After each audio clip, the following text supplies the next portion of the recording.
Hello and welcome to another edition of the Ask Dr. PIckel show, where we help people find answers to chronic conditions, chronic health problems. So today we are going to talk about a more recent topic, and I want to dive right in with that: growth hormone and exercise. So growth hormone, when we're born, when we're kids, when we're growing teens, a lot of growth hormone is released, but that's not what this is really about today. We're going to talk about more of the benefits of human growth hormone for adults.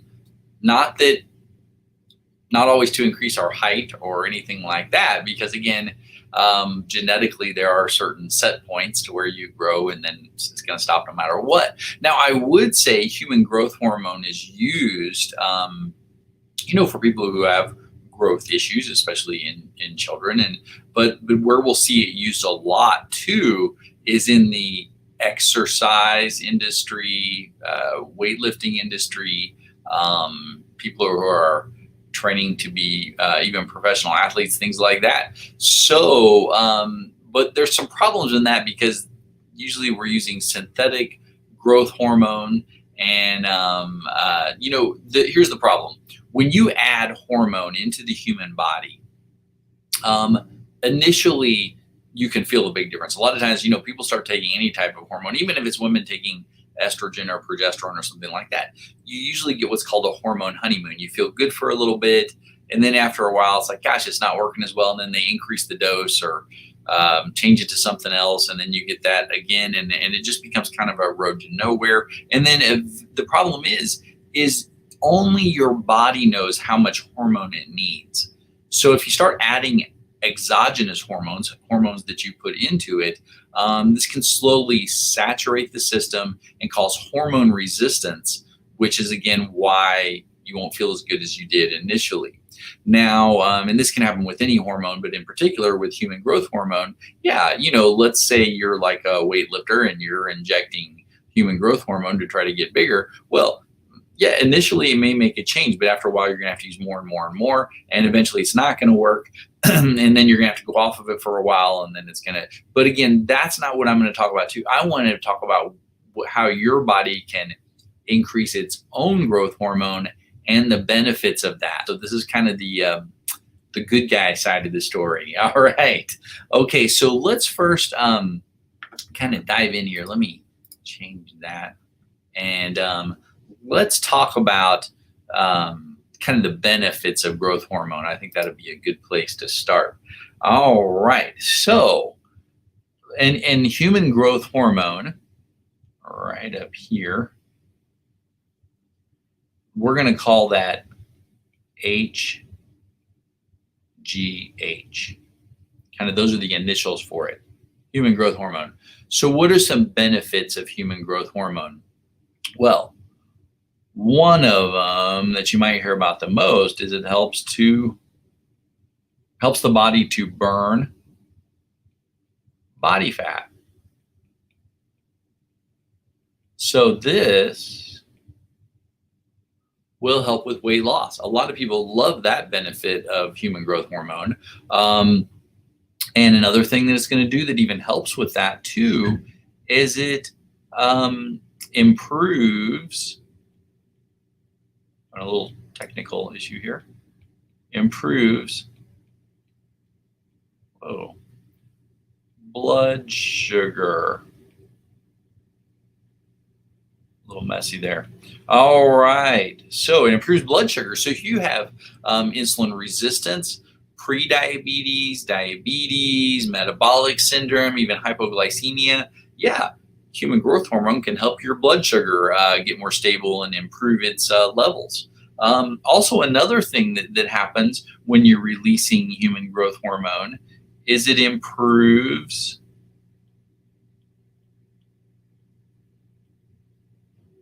recovery.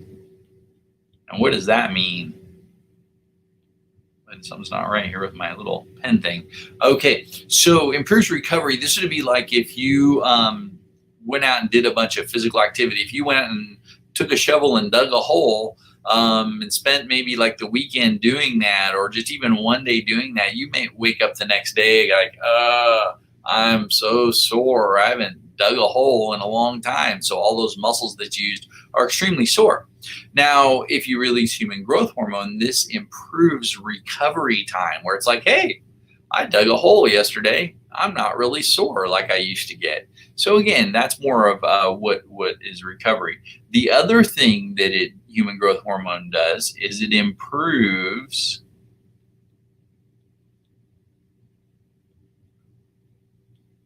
cardiac efficiency. Something's wrong here. All right. All right. So cardiac efficiency, this would be, again, rate, rhythm of the heart's ability to pump more blood volume properly. So the heart is overall working better due to this increased human growth hormone. And who doesn't like their heart working more efficiently? Also, we can promote,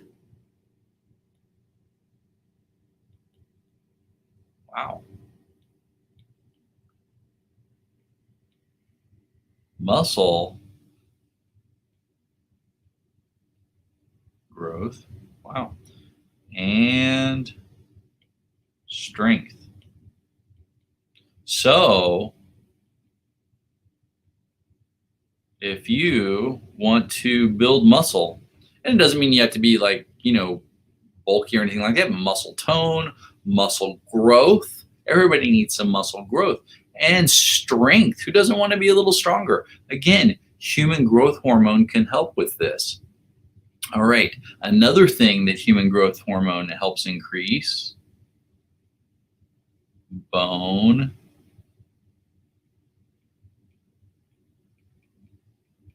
density. All right. Everybody needs stronger bones, and especially, a lot of, especially women getting more osteoporosis, osteopenia, men can get it too. And again, increasing human growth hormone can help increase that bone density. So that's always a big plus there too. Another thing that human growth hormone does is improves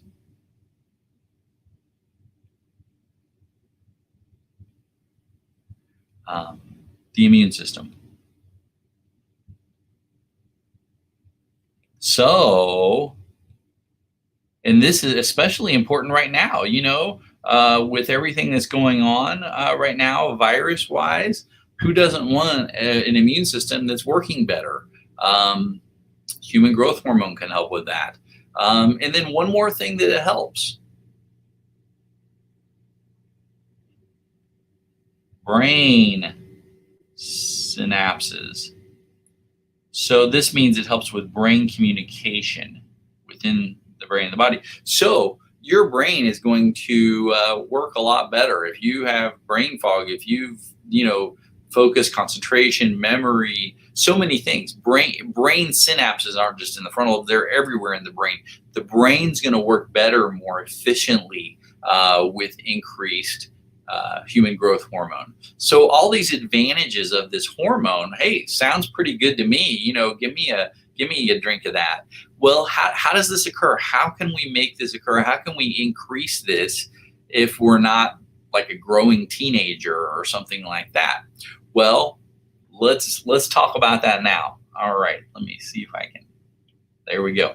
Okay, so the main way to do this is with, of course, exercise. But what kind of exercise? Because it's not just any exercise, and it's not like some extra special exercise, but it is exercise that makes it actually release. And in the research, they found that this would be high intensity exercise. So, we can say, okay, let's put it over here, just for the sake of putting it, high intensity. Okay, so high intensity exercise. So let's differentiate this. What is high intensity exercise? How do you know you are in this high intensity range? All right, so let's talk about that. So what is light exercise? Because a lot of people say, oh, I do some light exercise here and there. All right, well, light exercise, this is about 40 to 50% of your, I'm going to put MHR, of your maximum heart rate. We're going to talk about that here in a minute. Maximum heart rate, what does that mean? But this is about 40 to 50% of your maximum heart rate. That means your heart's speeding up a little. But if you're lightly exercising like this, you're not sweating. And you're really, you're not even, your breathing is really normal. You could carry on a conversation while you're doing this. It's like if you go walking with a friend and you guys are talking the whole time that you're walking, you can always understand what each other say. Just kind of a light exercise. Okay, so that's light. So then if we increase it a little, then we can hit moderate. And moderate is where most people hit with their exercise. And now what's that? That's about 55 to 69% of your maximum heart rate. Okay, and again, we'll talk about what maximum heart rate here again, because it's like, hey, Dr. PIckel, you're talking about this, but what's my maximum heart rate? All right, now with this, though, you are sweating, but you know, you are getting some deeper breathing, but let's say with this type of breathing, you can talk. You could still talk, but you can't sing a song. There's no way you could have a continuous breath because you're breathing so hard. So you can talk, but you can't sing. Let's put that as more of that deep breathing. Okay, and then we're going to get into the important one. So let's go to high. Yikes. High intensity. So this is the one I'm talking about. Now, how do you get here? All right, so on this one, you're at about 70 to, or let's say 70 or greater than maximum heart rate. And again, we'll talk about what that maximum heart rate means here in just a second. Now with this one, you know, and actually the other one, when you're sweating with moderate, you've probably been exercising about 10 minutes before you start sweating. With high intensity, you're sweating at about 3 to 5 minutes. So you've only exercised 3 minutes, 5 minutes, and you're already sweating with high intensity. Now, also with high intensity, that breathing, yeah, it's deep and rapid. All right. So in fact, if you try to talk, you can only say short phrases. It's like, I can't keep up. You know what I mean? So it'll just be kind of, and you keep going. So this would be just that. This would be the high intensity, and this is what we're looking for. Now, the key thing here is, what is this maximum heart rate? How do you know what your maximum heart rate is? Because most people are different, you know, and our variance from the research is varied by age. So you guys can calculate this at home. That max heart rate is equal to, take the number 220 and subtract your age. All right, in years.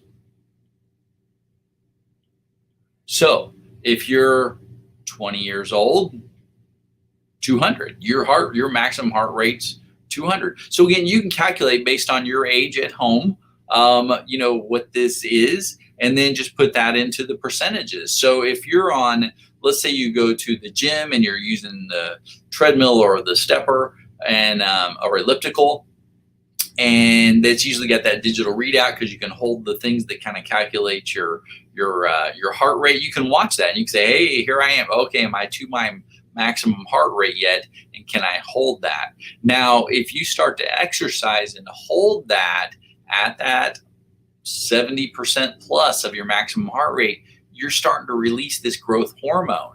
And that can actually happen pretty quickly. And as it does, you're reaping these benefits. And that's why this high intensity exercise is going to be so important for all those things we just went over.